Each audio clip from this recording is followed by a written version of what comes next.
আসসালামু আলাইকুম, আমি মাইশা জাহান তোফা। এক পলকে দেখে নেই বাংলাদেশের ইতিহাস। 1971 সালে 9 মাসের রক্তক্ষয়ী যুদ্ধের পর 16 ডিসেম্বর বাংলাদেশ স্বাধীন হয়। 1972 সালে সংবিধান প্রণয়ন, গণতন্ত্র, সমাজতন্ত্র, ধর্মনিরপেক্ষতা ও জাতীয়তাবাদ রাষ্ট্রের মূলনীতি হয়।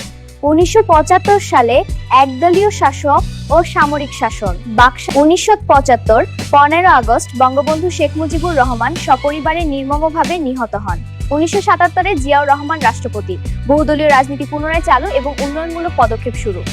1981 সালে জিয়া হত্যাকাণ্ড, চট্টগ্রামে রাষ্ট্রপতি জিয়াউর রহমান সেনা অভ্যুত্থানে নিহত হন। 1982 এরশাদের সামরিক শাসন, লেফটেন্যান্ট জেনারেল এরশাদ ক্ষমতা দখল করেন। 1990 সালে স্বৈরাচার পতন, গণআন্দোলনে এরশাদ সরকারের পতন, গণতন্ত্র পুনরুদ্ধার হয়। 1991 সালে সংসদীয় গণতন্ত্র, বহুদলীয় নির্বাচনে খালেদা জিয়া প্রধানমন্ত্রী হন।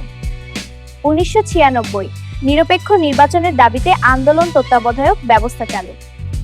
1997 সালে পার্বত্য চট্টগ্রাম শান্তি চুক্তি, দীর্ঘ সংঘাতের অবসান, শান্তির পথে অগ্রগতি। 2001 জোট সরকার ক্ষমতায়, বিএনপি জামায়াত জোট রাষ্ট্র পরিচালনার দায়িত্ব নেয়। 2007 জরুরি অবস্থা, 11 রাজনৈতিক সংকট, সামরিক সমর্থিত সরকার গঠন। 2008 সালে ঐতিহাসিক নির্বাচন, মহাজোটের বিপুল বিজয়, শেখ হাসিনা প্রধানমন্ত্রী হন। 2010 আন্তর্জাতিক অপরাধ ট্রাইব্যুনাল, যুদ্ধাপরাধ বিচার শুরু। 2013 শাহবাগ আন্দোলন, যুদ্ধাপরাধীদের সর্বোচ্চ শাস্তির দাবিতে গণজাগরণ। 2014 দশম জাতীয় নির্বাচন, বিরোধী দলের বর্জনের মধ্যেও সরকার গঠিত হয়। 2018 একাদশ নির্বাচন, আওয়ামী লীগ পুনরায় ক্ষমতায়, টানা তৃতীয় মেয়াদ। 2020 কোভিড-19 মহামারী, স্বাস্থ্য ও অর্থনীতিতে বড় চ্যালেঞ্জ, লকডাউন ও টিকাদান কর্মসূচি।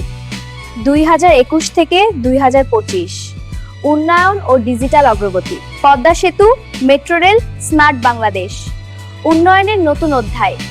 এই কথাগুলো যদি আপনাকে একটু ভাবতে শেখায়, তাহলেই আমার কথা বলা সার্থক। ভালো লাগলে লাইক দিন, সাবস্ক্রাইব করুন, রিয়াল টক বাংলার সাথেই থাকুন। ধন্যবাদ।